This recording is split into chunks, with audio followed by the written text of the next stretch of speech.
نصلي على رسوله الكريم. أما بعد، أعوذ بالله من الشيطان الرجيم. بسم الله الرحمن الرحيم. فلولا نفر من كل فرقة منهم طائفة ليتفقهوا في الدين ولينذروا قومهم إذا رجعوا إليهم لعلهم يحذرون. وطن کا ذرہ ذرہ ہے یہاں اس بات پر شاہد، وطن کا ذرہ ذرہ ہے یہاں اس بات پر شاہد، مدارس کے سپوت اس ملک کے جانباز غازی ہیں. سیاسی کھیل ہے ورنہ یہ دشمن بھی سمجھتا ہے، سیاسی کھیل ہے ورنہ یہ دشمن بھی سمجھتا ہے کہ اسلامی مدارس مرکز کردار سازی ہیں.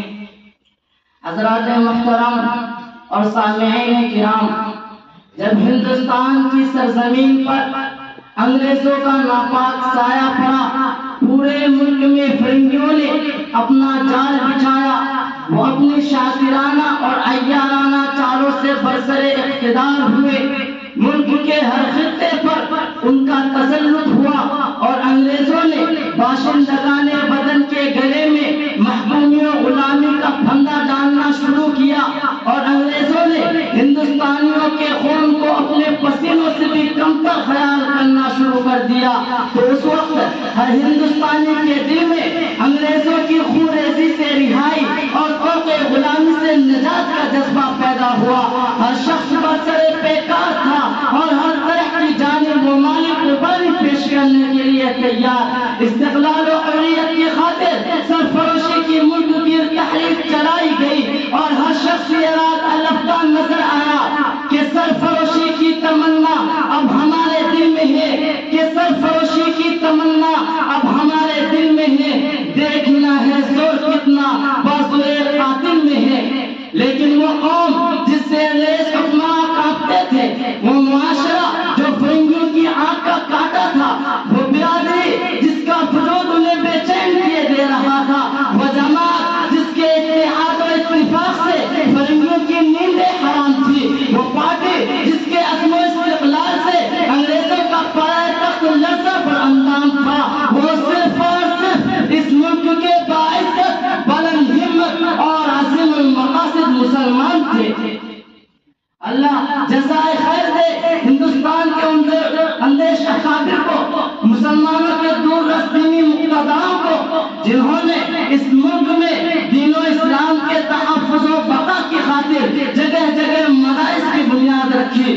ہندوستانیوں میں ایمان و یقین کی شمع روشن رکھنے کے لیے ہندوستان کے کونے کونے میں دینی مکاتب کا قیام فرمایا اور ان مدارس کے تحفظ و بقا کی خاطر ہر طرح کی جانب و مالی قربانی پیش کر دی.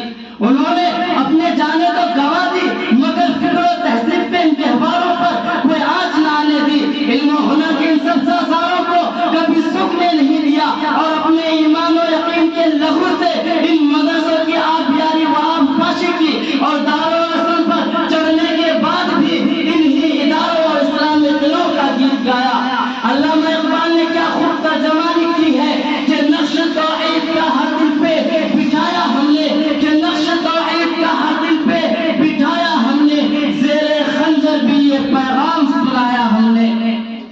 حضرات محترم، ہمارے پیش و بزرگ اچھی طرح جانتے ہیں کہ مسلمانوں کا بال بھاگا نہیں کر سکتی، کہ جب اس انگارہ خاکی پہ ہوتا ہے یقین پیدا، کہ جب اس انگارہ خاکی پہ ہوتا ہے یقین پیدا، تو کر لیتا ہے یہ بالوں پر روح الامی پیدا.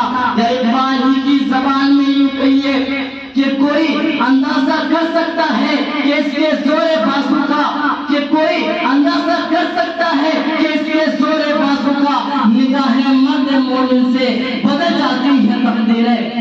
حضرات محترم، ان مدارس و مکاتب کی اہمیت و افادیت میں آپ کو کہاں تک بتاؤں. حقیقت تو یہ ہے کہ ان مدارس کی بدولت ہمیں ایمان نصیب ہوا، انہی اداروں سے ہمیں وحدانیت کا درس ملا، انہی مدارس کے دوپہر اس ملک میں مسلمانوں کا تشخص و امتیاز باقی ہے، انہی مدارس سے شرمندگان ساحل کو